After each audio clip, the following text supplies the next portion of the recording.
मेरे प्यारे देशवासियों, नमस्कार। नए विषयों के साथ, नए प्रेरक उदाहरणों के साथ, नए नए संदेशों को समेटते हुए एक बार फिर मैं आपसे मन की बात करने आया हूं। जानते हैं, इस बार मुझे सबसे ज्यादा चिट्ठियां और संदेश किस विषय को लेकर मिली है।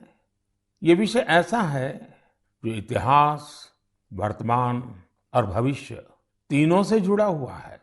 मैं बात कर रहा हूं देश को मिले नए प्रधानमंत्री संग्रहालय की। इस 14 अप्रैल को बाबा साहब आम्बेडकर की जन्म जयंती पर प्रधानमंत्री संग्रहालय का लोकार्पण हुआ है। इसे देश के नागरिकों के लिए खोल दिया गया है। एक श्रोता है श्रीमान सार्थक जी। सार्थक जी गुरुग्राम में रहते हैं और पहला मौका मिलते ही वो प्रधानमंत्री संग्रहालय देख आए हैं। सार्थक जी ने नमो ऐप पर जो संदेश मुझे लिखा है वो बहुत इंटरेस्टिंग है। उन्होंने लिखा है कि वो बरसों से न्यूज़ चैनल देखते हैं, अखबार पढ़ते हैं, सोशल मीडिया से भी कनेक्टेड हैं।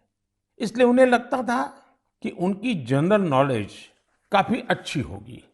लेकिन जब वे पीएम संग्रहालय गए तो उन्हें बहुत हैरानी हुई। उन्हें महसूस हुआ कि वे अपने देश और देश का नेतृत्व करने वालों के बारे में काफी कुछ जानते ही नहीं हैं। उन्होंने पीएम संग्रहालय की कुछ ऐसी चीजों के बारे में लिखा है जो उनकी जिज्ञासा को और बढ़ाने वाली थी। जैसे उन्होंने लाल बहादुर शास्त्री जी का वो चरखा देखकर बहुत खुशी हुई जो उन्हें ससुराल से उपहार में मिला था। उन्होंने शास्त्री जी की पासबुक भी देखी और यह भी देखा कि उनके पास कितनी कम बचत थी। सार्थक जी ने लिखा है उन्हें ये भी नहीं पता था कि मोरारजी भाई देसाई स्वतंत्रता संग्राम में शामिल होने से पहले गुजरात में डिप्टी कलेक्टर थे। प्रशासनिक सेवा में उनका एक लंबा कैरियर रहा था। सार्थक जी चौधरी चरण सिंह जी के विषय में वो लिखते हैं कि उन्हें पता ही नहीं था कि जमींदारी उन्मूलन के क्षेत्र में चौधरी चरण सिंह जी का बहुत बड़ा योगदान था। इतना ही नहीं, वे आगे लिखते हैं, जब लैंड रिफॉर्म के विषय में वहां मैंने देखा कि श्रीमान PV Narasimha Rao ji land reform के काम में बहुत गहरी रुचि लेते थे। सार्थक जी को भी इस म्यूजियम में आकर ही पता चला कि चंद्रशेखर जी ने 4000 किलोमीटर से अधिक पैदल चलकर ऐतिहासिक भारत यात्रा की थी। उन्होंने जब संग्रहालय में उन चीजों को देखा जो अटल जी उपयोग करते थे, उनके भाषणों को सुना, तो वो गर्व से भर उठे थे। सार्थक जी ने यह भी बताया कि इस संग्रहालय में महात्मा गांधी, सरदार पटेल, डॉक्टर अंबेडकर, जयप्रकाश नारायण और हमारे प्रधानमंत्री पंडित जवाहरलाल नेहरू के बारे में भी बहुत ही रोचक जानकारियां हैं। साथियों, देश के प्रधानमंत्रियों के योगदान को याद करने के लिए आजादी के अमृत महोत्सव से अच्छा समय और क्या हो सकता है। देश के लिए यह गौरव की बात है कि आजादी का अमृत महोत्सव एक जन आंदोलन का रूप ले रहा है। इतिहास को लेकर लोगों की दिलचस्पी काफी बढ़ रही है और ऐसे में पीएम म्यूजियम युवाओं के लिए भी आकर्षण का केंद्र बन रहा है, जो देश की अनमोल विरासत से उन्हें जोड़ रहा है। वैसे साथियों, जब म्यूजियम के बारे में आपसे इतनी बातें हो रही हैं, तो मेरा मन किया कि मैं भी आपसे कुछ सवाल करूं। देखते हैं आपकी जनरल नॉलेज क्या कहती है, आपको कितनी जानकारी है। मेरे नौजवान साथियों, आप तैयार हैं? कागज कलम हाथ में ले लिया? अभी मैं आपसे जो पूछने जा रहा हूं, आप उनके उत्तर नमो ऐप या सोशल मीडिया पर #म्यूजियम क्विज के साथ शेयर कर सकते हैं और जरूर करें। मेरा आपसे आग्रह है कि आप इन सभी सवालों का जवाब जरूर दें। इससे देश भर के लोगों में म्यूजियम को लेकर दिलचस्पी और बढ़ेगी। क्या आप जानते हैं कि देश के किस शहर में एक प्रसिद्ध रेल म्यूजियम है? जहां पिछले 45 वर्षों से लोगों को भारतीय रेल की विरासत देखने का मौका मिल रहा है। मैं आपको एक और क्लू देता हूं। आप यहाँ fairy queen, saloon of prince of Wales से लेकर फायरलेस स्टीम लोकोमोटिव ये भी देख सकते हैं। क्या आप जानते हैं कि मुंबई में वो कौन सा म्यूजियम है जहां हमें बहुत ही रोचक तरीके से करेंसी का इवोल्यूशन देखने को मिलता है? यहाँ ईसा पूर्व छठी शताब्दी के सिक्के मौजूद हैं, तो दूसरी तरफ ई मनी भी मौजूद है। तीसरा सवाल, विरासत ए खालसा इस म्यूजियम से जुड़ा है। क्या आप जानते हैं ये म्यूजियम पंजाब के किस शहर में मौजूद है? पतंगबाजी में तो आप सबको बहुत आनंद आता ही होगा। अगला सवाल इसी से जुड़ा है। देश का एकमात्र काइट म्यूजियम कहाँ है? आइए मैं आपको क्लू देता हूं। यहाँ जो सबसे बड़ी पतंग रखी है उसका आकार 22 गुणा 16 फीट है। कुछ ध्यान आया? नहीं तो यही एक और चीज बताता हूं। यह जिस शहर में है उसका बापू से विशेष नाता रहा है। बचपन में डाक टिकटों के संग्रह का शौक किसे नहीं होता, लेकिन क्या आपको पता है कि भारत में डाक टिकट से जुड़ा नेशनल म्यूजियम कहाँ है? मैं आपसे एक और सवाल करता हूँ। गुलशन महल नाम की इमारत में कौन सा म्यूजियम है? आपके लिए क्लू ये है कि इस म्यूजियम में आप फिल्म के डायरेक्टर भी बन सकते हैं, कैमरा एडिटिंग की बारीकियों को भी देख सकते हैं। अच्छा, क्या आप ऐसे किसी म्यूजियम के बारे में जानते हैं जो भारत की टेक्सटाइल से जुड़ी विरासत को सेलिब्रेट करता है? इस म्यूजियम में miniature paintings, Jain manuscripts, sculptures, बहुत कुछ है। ये अपने यूनिक डिस्प्ले के लिए भी जाना जाता है। साथियों, टेक्नोलॉजी के इस दौर में आपके लिए इनके उत्तर खोजना बहुत आसान है। ये प्रश्न मैंने इसलिए पूछे ताकि हमारी नई पीढ़ी में जिज्ञासा बढ़े, वो इनके बारे में और पढ़ें, इन्हें देखने जाएं। अब तो म्यूजियम्स के महत्व की वजह से कई लोग खुद आके आकर म्यूजियम्स के लिए काफी दान भी कर रहे हैं। बहुत से लोग अपने पुराने कलेक्शन को, ऐतिहासिक चीजों को भी म्यूजियम्स को दान कर रहे हैं। आप जब ऐसा करते हैं तो एक तरह से आप एक सांस्कृतिक पूंजी को पूरे समाज के साथ साझा करते हैं। भारत में भी लोग अब इसके लिए आगे आ रहे हैं। मैं ऐसे सभी निजी प्रयासों की भी सराहना करता हूं। आज बदलते हुए समय में और कोविड प्रोटोकॉल्स की वजह से संग्रहालयों में नए तौर तरीके अपनाने पर जोर दिया जा रहा है। म्यूजियम्स में डिजिटाइजेशन पर भी फोकस बढ़ा है। आप सब जानते हैं कि 18 मई को पूरी दुनिया में इंटरनेशनल म्यूजियम डे मनाया जाएगा। इसे देखते हुए अपने युवा साथियों के लिए मेरे पास एक आइडिया है। क्यों ना आने वाली छुट्टियों में आप अपने दोस्तों की मंडली के साथ किसी स्थानीय म्यूजियम को देखने जाएं। आप अपना अनुभव #म्यूजियम मेमोरीज के साथ जरूर साझा करें। आपके ऐसा करने से दूसरों के मन में भी संग्रहालयों को लेकर जिज्ञासा जगेगी। मेरे प्यारे देशवासियों, आप अपने जीवन में बहुत से संकल्प लेते होंगे, उन्हें पूरा करने के लिए परिश्रम भी करते होंगे साथियों। लेकिन हाल ही में मुझे एक ऐसे संकल्प के बारे में पता चला जो वाकई बहुत अलग था, बहुत अनोखा था। इसलिए मैंने सोचा कि इसे मन की बात के श्रोताओं को जरूर शेयर करूं। साथियों, क्या आप सोच सकते हैं कि कोई अपने घर से ये संकल्प लेकर निकले कि वो आज दिन भर पूरा शहर घूमेगा और एक भी पैसे का लेन देन कैश में नहीं करेगा, नकद में नहीं करेगा। है ना ये दिलचस्प संकल्प? दिल्ली की 2 बेटियां सागरिका और प्रेक्षा ने ऐसे ही कैशलेस डे आउट का एक्सपेरिमेंट किया। सागरिका और प्रेक्षा दिल्ली में जहां भी गई, उन्हें डिजिटल पेमेंट की सुविधा उपलब्ध हो गई। यूपीआई, क्यूआर कोड की वजह से उन्हें कैश निकालने की जरूरत ही नहीं पड़ी। यहाँ तक कि स्ट्रीट फूड और रेहड़ी पटरी की दुकानों पर भी ज्यादातर जगह उन्हें ऑनलाइन ट्रांजैक्शन की सुविधा मिली।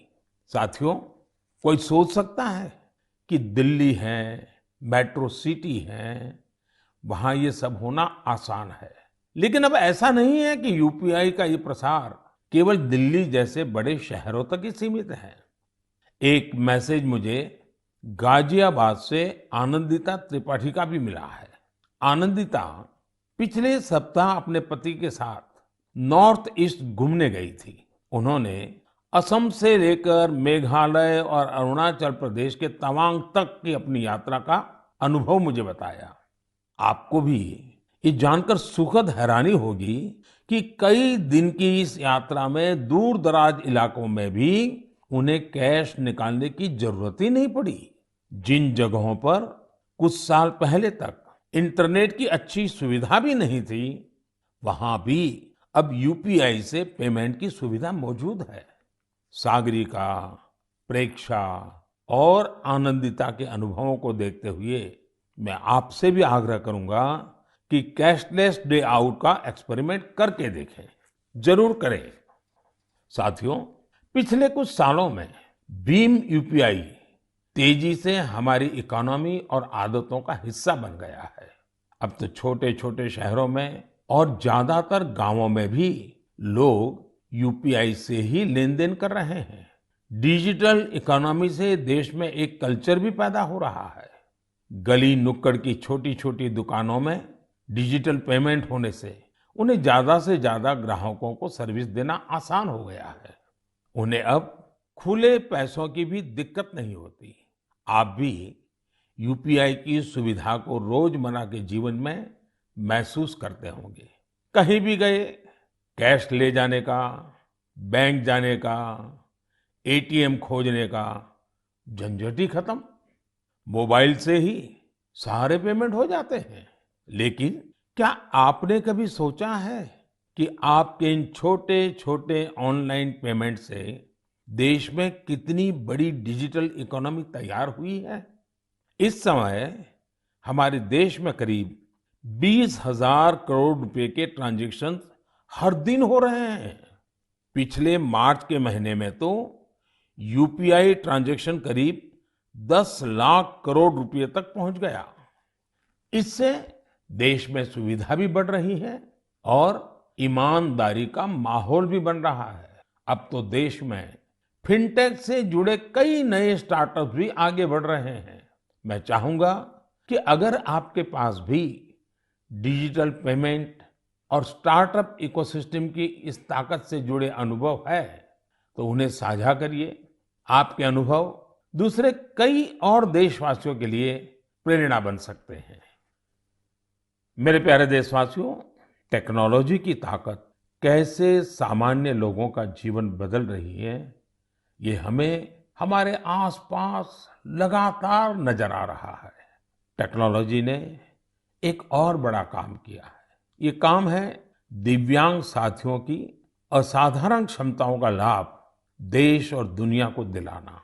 हमारे दिव्यांग भाई बहन क्या कर सकते हैं, ये हमने टोक्यो पैरालंपिक्स में देखा है।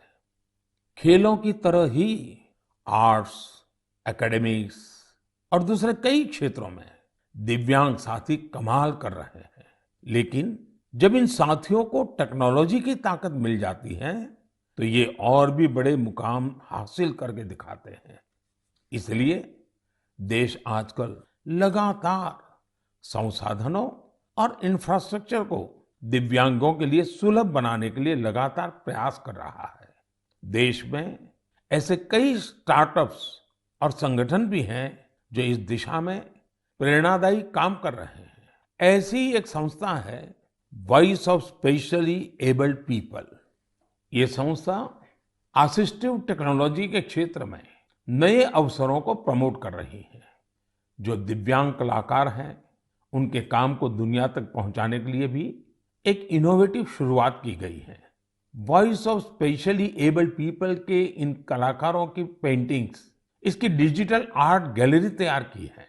दिव्यांग साथी किस तरह असाधारण प्रतिभाओं के धनी होते हैं और उनके पास कितनी असाधारण क्षमताएं होती हैं, ये आर्ट गैलरी इसका एक उदाहरण है।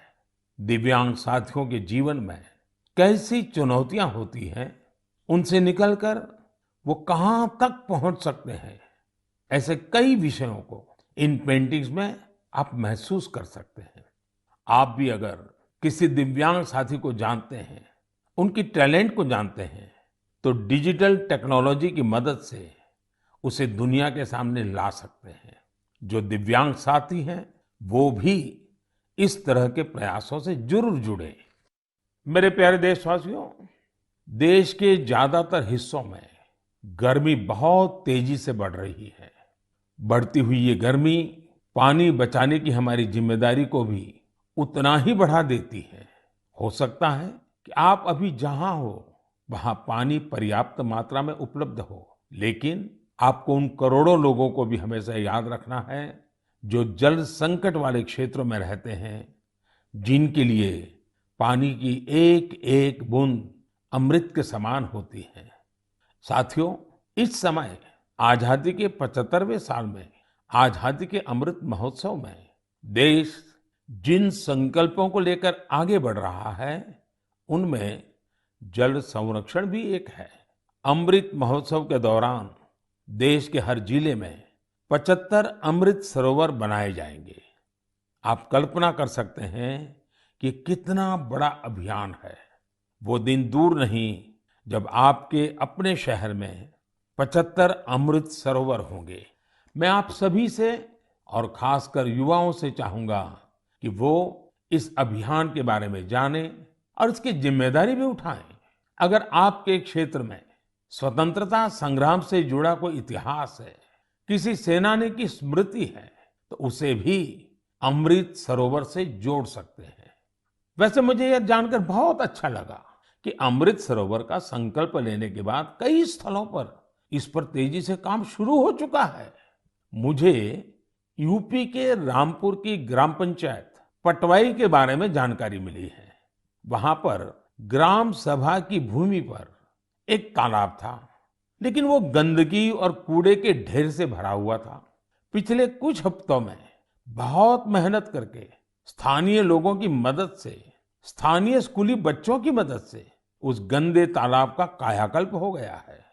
अब उस सरोवर के किनारे रिटेनिंग वॉल, चार दीवारी, फूड कोर्ट, फव्वारे और लाइटिंग भी न जाने क्या-क्या व्यवस्थाएं की गई हैं। मैं रामपुर की पटवाई ग्राम पंचायत को, गांव के लोगों को, वहां के बच्चों को इस प्रयास के लिए बहुत बहुत बधाई देता हूं। साथियों, पानी की उपलब्धता और पानी की किल्लत ये किसी भी देश की प्रगति और गति को निर्धारित करते हैं। आपने भी गौर किया होगा कि मन की बात में मैं स्वच्छता जैसे विषयों के साथ ही बार बार जल संरक्षण की बात जरूर करता हूं। हमारे तो ग्रंथों में स्पष्ट रूप से कहा गया है, पानीयम परमम लोके जीवानाम जीवनम समृतम, अर्थात संसार में जल ही हर एक जीव के जीवन का आधार है और जल ही सबसे बड़ा संसाधन भी है। इसलिए तो हमारे पूर्वजों ने जल संरक्षण के लिए इतना जोर दिया। वेदों से लेकर पुराणों तक हर जगह पानी बचाने को, तालाब, सरोवर आदि बनवाने को मनुष्य का सामाजिक और आध्यात्मिक कर्तव्य बताया गया है। वाल्मीकि रामायण में जल स्रोतों को जोड़ने पर, जल संरक्षण पर विशेष जोर दिया गया है। इसी तरह इतिहास के स्टूडेंट जानते होंगे, सिंधु, सरस्वती और हड़प्पा सभ्यता के दौरान भी भारत में पानी को लेकर कितनी विकसित इंजीनियरिंग होती थी। प्राचीन काल में कई शहर में जल स्रोतों का आपस में इंटरकनेक्टेड सिस्टम होता था। और ये वो समय था जब जनसंख्या उतनी नहीं थी, प्राकृतिक संसाधनों की किल्लत भी नहीं थी, एक प्रकार से विपुलता थी। फिर भी जल संरक्षण को लेकर तब जागरूकता बहुत ज्यादा थी। लेकिन आज स्थिति इसके उलट है। मेरा आप सभी से आग्रह है, आप अपने इलाके के ऐसे पुराने तालाबों, कुओं और सरोवरों के बारे में जानें। अमृत सरोवर अभियान की वजह से जल संरक्षण के साथ साथ आपके इलाके की पहचान भी बनेगी। इससे शहरों में, मोहल्लों में स्थानीय पर्यटन के स्थल भी विकसित होंगे। लोगों को घूमने फिरने की भी एक जगह मिलेगी। साथियों, जल से जुड़ा हर प्रयास हमारे कल से जुड़ा है। इसमें पूरे समाज की जिम्मेदारी होती है। इसके लिए सदियों से अलग अलग समाज, अलग अलग प्रयास लगातार करते आए हैं। जैसे कि कच्छ के रण की एक जनजाति मालधारी जल संरक्षण के लिए वृदास नाम का तरीका इस्तेमाल करती है। इसके तहत छोटे कुएं बनाए जाते हैं और उसके बचाव के लिए आसपास पेड़ पौधे लगाए जाते हैं। इसी तरह मध्य प्रदेश की भील जनजाति ने अपनी एक ऐतिहासिक परंपरा हलमा को जल संरक्षण के लिए इस्तेमाल किया। इस परंपरा के अंतर्गत इस जनजाति के लोग पानी से जुड़ी समस्याओं का उपाय ढूंढने के लिए एक जगह पर एकत्रित होते हैं। हलमा परंपरा से मिले सुझावों की वजह से इस क्षेत्र में पानी का संकट कम हुआ है और भूजल स्तर भी बढ़ रहा है। साथियों, ऐसे ही कर्तव्य का भाव अगर सबके मन में आ जाए तो जल संकट से जुड़ी बड़ी से बड़ी चुनौतियों का समाधान हो सकता है। आइए, आजादी के अमृत महोत्सव में हम जल संरक्षण और जीवन संरक्षण का संकल्प लें। हम बूंद बूंद जल बचाएंगे और हर एक जीवन बचाएंगे। मेरे प्यारे देशवासियों, आपने देखा होगा कि कुछ दिन पहले मैंने अपने युवा दोस्तों से, स्टूडेंट से परीक्षा पर चर्चा की थी। इस चर्चा के दौरान कुछ स्टूडेंट से कहा कि उन्हें एग्जाम में गणित से डर लगता है। इसी तरह की बात कई विद्यार्थियों ने मुझे अपने संदेश में भी भेजी थी। उस समय ही मैंने ये तय किया था कि गणित, मैथमेटिक्स पर मैं इस बार के मन की बात में जरूर चर्चा करूंगा। साथियों, गणित तो ऐसा विषय है जिसे लेकर हम भारतीयों को सबसे ज्यादा सहज होना चाहिए। आखिर गणित को लेकर पूरी दुनिया के लिए सबसे ज्यादा शोध और योगदान भारत के लोगों ने ही तो दिया है। शून्य यानी जीरो की खोज और उसके महत्व के बारे में आपने खूब सुना भी होगा। अक्सर आप ये भी सुनते होंगे कि अगर जीरो की खोज न होती तो शायद हम दुनिया की इतनी वैज्ञानिक प्रगति भी न देख पाते। कैलकुलस से लेकर कंप्यूटर्स तक ये सारे वैज्ञानिक आविष्कार जीरो पर ही तो आधारित हैं। भारत के गणितज्ञों और विद्वानों ने यहाँ तक लिखा है कि यत् किंचित वस्तु तत्सर्वम, यत् किंचित वस्तु तत्सर्वम गणितेन बिना नहीं, गणितेन बिना नहीं। अर्थात इस पूरे ब्रह्मांड में जो कुछ भी है वो सब कुछ गणित पर ही आधारित है। आप विज्ञान की पढ़ाई को याद करिए तो इसका मतलब आपको समझ आ जाएगा। विज्ञान का हर प्रिंसिपल एक मैथमेटिकल फॉर्मूला में ही तो व्यक्त किया जाता है। न्यूटन के लॉज हो, आइंस्टाइन का फेमस इक्वेशन, ब्रह्मांड से जुड़ा सारा विज्ञान एक गणित ही तो है।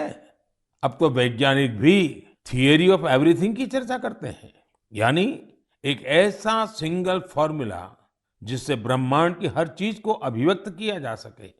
गणित के सहारे वैज्ञानिक समझ के इतने विस्तार की कल्पना हमारे ऋषियों ने हमेशा से की है। हमने अगर शून्य का आविष्कार किया तो साथ ही अनंत यानी इन्फिनिट को भी एक्सप्रेस किया है। सामान्य बोलचाल में जब हम संख्याओं और नंबर्स की बात करते हैं तो मिलियन, बिलियन और ट्रिलियन तक बोलते और सोचते हैं। लेकिन वेदों में और भारतीय गणित में ये गणना बहुत आगे तक जाती है। हमारे यहाँ एक बहुत पुराना श्लोक प्रचलित है, एकम दशम शतम चैव सहस्त्रम अयुतम तथा लक्षम च न्यूतम चैव कोटि ही अर्बुदम एव च वृंदम खर्वो निखर्व च शंख पद्म च सागर अंत्यम मध्यम परार्ध च दश वृद्धा यथाक्रमम। इस श्लोक में संख्याओं का ऑर्डर बताया गया है, जैसे कि 1, 10, 100, 1000 और अयूत, लाख, नियूत और कोटि यानी करोड़। इसी तरह यह संख्या जाती है शंख, पद्म और सागर तक। एक सागर का अर्थ होता है कि 10 की पावर 57। यही नहीं, इसके आगे भी ओघ और महोघ जैसी संख्याएं होती हैं। एक महोघ होता है 10 की पावर 62 के बराबर, यानी एक के आगे 62 शून्य, 62 जीरो। हम इतनी बड़ी संख्या की कल्पना भी दिमाग में करते हैं तो मुश्किल होती है, लेकिन भारतीय गणित में इनका प्रयोग हजारों सालों से होता आ रहा है। अभी कुछ दिन पहले मुझसे इंटेल कंपनी के सीईओ मिले थे।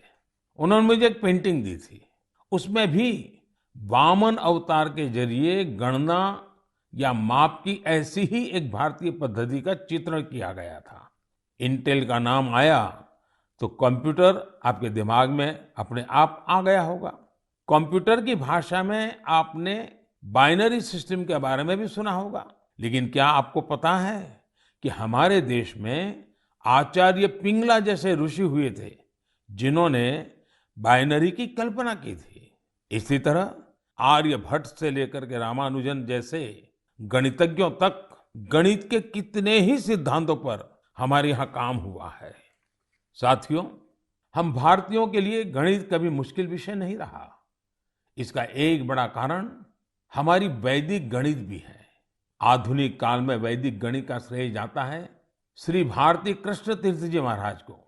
उन्होंने कैलकुलेशन के प्राचीन तरीकों को रिवाइव किया और उसे वैदिक गणित नाम दिया। वैदिक गणित की सबसे खास बात यह थी कि इसके जरिए आप कठिन से कठिन गणनाएं पलक झपकते ही मन में ही कर सकते हैं। आजकल तो सोशल मीडिया पर वैदिक गणित सीखने और सिखाने वाले ऐसे कई युवाओं के वीडियोस भी आपने देखे होंगे।